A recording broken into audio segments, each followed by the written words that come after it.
ગરમીનો પારો ઊંચકાતા હોસ્પિટલો ઉભરાઈ છે। ગરમીને લગતા કેસોમાં વધારો જોવા મળ્યો છે અને હોસ્પિટલમાં સતત દર્દીઓની સંખ્યા વધતી રહી છે। મહીસાગરના લુણાવાડા સ્થિત જનરલ હોસ્પિટલ ફૂલ થઈ ગઈ છે। હોસ્પિટલનો જનરલ વોર્ડ ફૂલ થયો।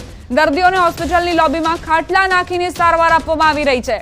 હોસ્પિટલમાં અવ્યવસ્થાથી દર્દીઓ પરેશાન થયા છે। જિલ્લાની મુખ્ય જનરલ હોસ્પિટલમાં મુખ્ય સર્જન ડોક્ટર જ નથી। દર્દીઓને સારવાર માટે 150 કિલોમીટર દૂર અમદાવાદ વડોદરા જવું પડે છે। હાલમાં સરકારે કરોડોના ખર્ચે નવીન હોસ્પિટલ તૈયાર કરી છે, પરંતુ ત્યાં હોસ્પિટલ શિફ્ટ નથી કરાઈ। બહાર છે અંદર રૂમ ભરાઈ ગયેલા છે કે જે રૂમ જનરલ વોર્ડ છે ફૂલ થઈ ગયો, એટલા માટે બહાર ખાટલા મેકવા મળે। હોસ્પિટલમાં હાલ કેવી સ્થિતિ છે? ન્યૂઝ 18 ગુજરાતીના સંવાદદાતાએ ચિતાર બતાવ્યો। મહીસાગર જિલ્લામાં જિલ્લો બન્યો પછી મુખ્ય મથક લુણાવાડા આપવામાં આવ્યું છે અને લુણાવાડા ખાતે આવેલું હતું કોટેજ હોસ્પિટલ, તેને જનરલ હોસ્પિટલનો દરજ્જો આપવામાં આવ્યો છે। જિલ્લાની મુખ્ય હોસ્પિટલ કહેવામાં આવે છે, છતાં પણ અત્યારે અવ્યવસ્થા સર્જાઈ છે। દ્રશ્યો બતાવી રહ્યો છું। આ ઇમરજન્સી વોર્ડ છે કે જ્યાં વોર્ડ આખો ફૂલ થઈ જતા અત્યારે લોબીમાં જે ખાટલા કાઢવાની ફરજ પડી રહી છે। દ્રશ્યો જોઈ શકો છો કે આ ઇમરજન્સી વોર્ડ છે તે ફૂલ થઈ ગયો છે અને અત્યારે આ લાંબીની અંદર ખાટલા કાઢવાની ફરજ પડી છે। દ્રશ્યો બતાવી રહ્યો છું કે આ લાંબી છે, તેની અંદર ખાટલા કાઢવાની ફરજ પડી રહી છે। દર્દીઓ અંદર દેખાઈ રહ્યા છે। દેખી શકો છો આપ દ્રશ્યોની અંદર કે અલગ અલગ જે ખાટલા છે તે બહાર કાઢવામાં આવ્યા છે અને દર્દીઓને અંદર સુવડાવી રાખવામાં આવ્યા છે અને સારવાર કરવામાં આવી રહી છે। કહી શકાય કે જનરલ હોસ્પિટલ મુખ્ય મથક કહી શકાય લુણાવાડાનું, ત્યાં જનરલ હોસ્પિટલનો દરજ્જો આપવામાં આવ્યો છે અને જિલ્લાની તમામ પબ્લિક છે તે આજુબાજુથી અહીંયા આવતી હોય છે, પરંતુ આવી અવ્યવસ્થાને લઈને લોકો પણ હેરાન પરેશાન થયા છે।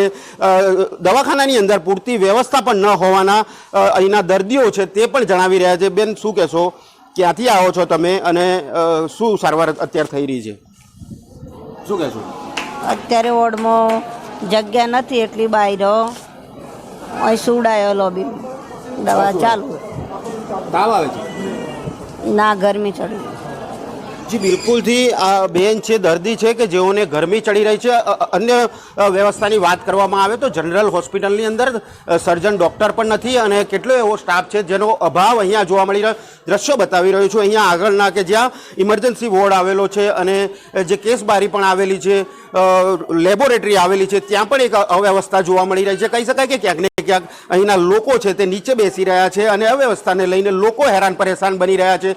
દ્રશ્યો બતાવી રહ્યો છું કે અહીંના જે અવ્યવસ્થા સર્જાઈ છે, દેખી શકો છો આપ કે અહીંના લોકો છે તે હેરાન પરેશાન બની રહ્યા છે। લેબોરેટરીની અંદર પણ પૂરતી વ્યવસ્થા ન હોવાના કારણે લોકોને બહાર જવું પડી રહ્યું છે, નીચે બેસવાની ફરજ પડી રહી છે, તો ક્યાંક પાટલી પર સૂઈ જવાની ફરજ પડી રહી છે દર્દીઓને। કહી શકાય કે ક્યાંક ને ક્યાંક મહીસાગર જિલ્લાના મુખ્ય મથક લુણાવાડા ખાતે આવેલી આ જનરલ હોસ્પિટલ છે અને જનરલ હોસ્પિટલનો આનો દરજ્જો આપવામાં આવ્યો છે। અહીંયા કરોડોના ખર્ચે પાછળ મસ્ત મોટી હોસ્પિટલ બનાવવામાં આવી છે, પરંતુ ઉપયોગ ના થતાં અત્યારે દર્દીઓને હાલાકી પડી રહી છે। દૂર દૂરથી આવતા દર્દીઓ હેરાન પરેશાન બની રહ્યા છે। અનેક વિનંતી કરી રહ્યા છે અહીંના તંત્રને અને અહીંના ડૉક્ટરોને કે અહીંથી પૂરતી વ્યવસ્થા કરવામાં આવે, પરંતુ અહીંના સ્ટાફને પણ પૂછવામાં આવી રહ્યું છે। ન્યૂઝ 18 ગુજરાતી દ્વારા પૂછવામાં આવ્યું અહીંના અધિક્ષકને, ત્યારે જણાવી રહ્યા છે કે ઉપલી કક્ષાએ અમે લખેલું છે અને પૂરતા સાધનો અહીંના આવી જશે તેવા બાના અહીંના અધિકારીઓ છે તે બનાવી રહ્યા છે, પરંતુ હવે દર્દીઓને યોગ્ય સારવાર ક્યારે મળે છે તે જોવું રહ્યું। વિતેશ ભાટિયા, ન્યૂઝ 18 ગુજરાતી, મહીસાગર। હોસ્પિટલના અધિક્ષક પણ સ્વીકારી રહ્યા છે કે ગરમીના કેસો વધતા દર્દીઓને પાછા મોકલાતા નથી, પરંતુ તેમને હોસ્પિટલમાં લોબીમાં સારવાર અપાઈ રહી છે। અવ્યવસ્થા નથી, પરંતુ તેમને સારવાર અપાઈ રહી છે। નવી હોસ્પિટલની ઇમારત અંગે પણ તેમણે ખુલાસો કર્યો।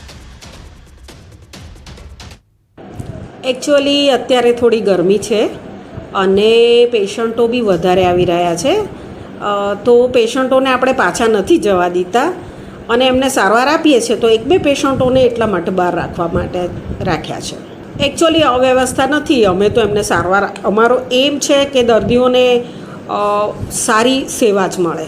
હવે નવી હોસ્પિટલમાં એવું છે કે હજુ એ બિલ્ડિંગ હેન્ડઓવર નથી થયું, થોડા ઇલેક્ટ્રિકના અને બીજા ઇસ્યુ હતા થોડા સાધનોના, એટલે એ આવી જાય એટલે થોડા વખતમાં હેન્ડઓવર થશે આપણને, એટલે આપણે ત્યાં શિફ્ટ કરી દઈશું। સર્જન નથી એ વાત સાચી છે, પણ એના માટે અમે આગળ લખ્યું છે અને એ આવી જશે।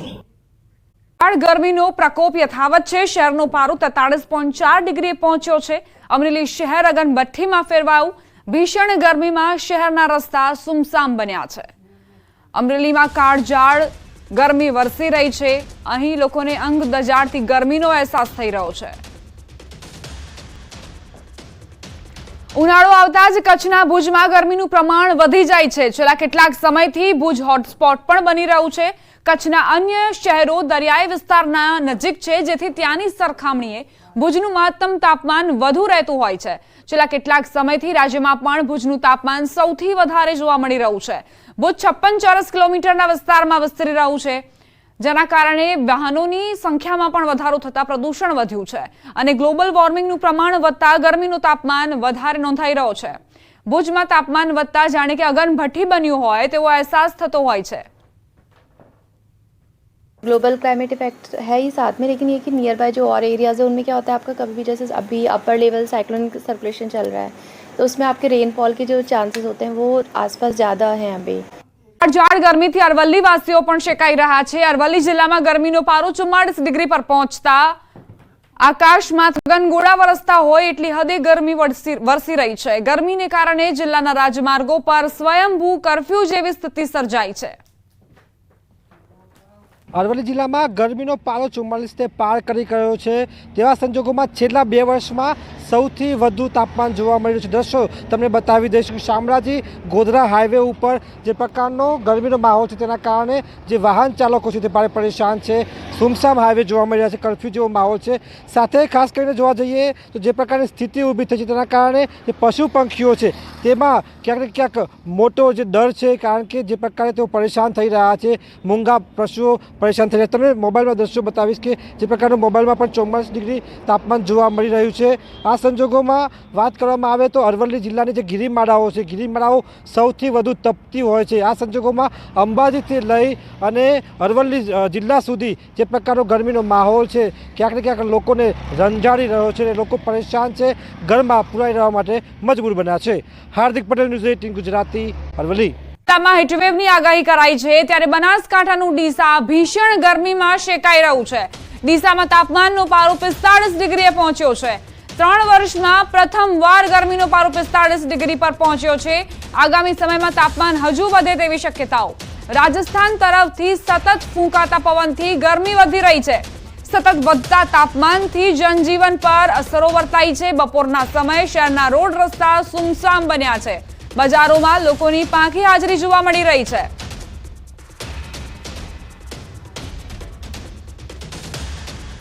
ડીસામાં જે તાપમાન છે તે 45 ડિગ્રીએ પહોંચ્યું છે। ગરમીએ પોતાના તેવર બતાવવાના શરૂ કરી દીધા છે અને રાજસ્થાનથી જે પવનો ફૂંકાઈ રહ્યા છે તેણે જ ડીસામાં હજુ પણ ગરમીમાં વધારો કર્યો છે।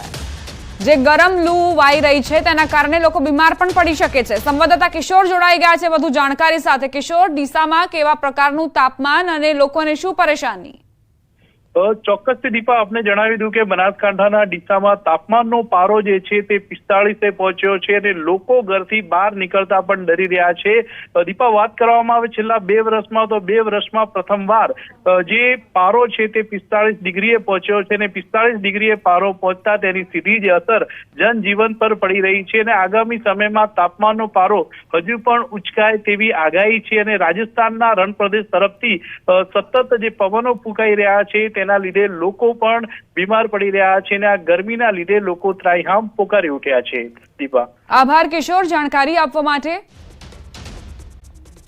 બનાસકાંઠા જિલ્લામાં 5 તાલુકાઓમાંથી પસાર થતી સુજલામ સુફલામ કેનાલમાં પાણી બંધ કરતા ખેડૂતો મુશ્કેલીમાં મુકાયા છે। કેનાલમાં પાણી બંધ કરાતા દિયોદર, લાખણી, થરાદ સહિતના ગ્રામ્ય વિસ્તારના ખેડૂતો મુશ્કેલીમાં મુકાયા છે। ખેતરમાં ઉભો પાક સુકાવાના આરે આવી ગયો છે। થોડા દિવસ પહેલા કેનાલમાં પાણી છોડવામાં આવ્યું હતું, જેથી કેનાલોને ખેડૂતોએ ચૂંટણીલક્ષી કેનાલો ગણાવી રોષ ઠાલવ્યો। ત્યારે હાલમાં કેનાલમાં તાત્કાલિક પાણી છોડવા ખેડૂતોએ માંગ કરી છે। પણ 15 થી 17 વખત પાણી પણ આવેલો નથી। આવે ત્યારે અઠવાડિયા ઉપર પાણી રહેતો પણ નથી અને ખેડૂતોનો પાક મોઘેરો વાવેતર કરાવી નાખે અને પછી પાણી છોડતા નથી। અને વત્તા બીજા નંબરમાં કે ઉપરવાટમાં ખૂબ જ વરસાદ હોવાના કારણે આ સાલ નદી પણ આવે।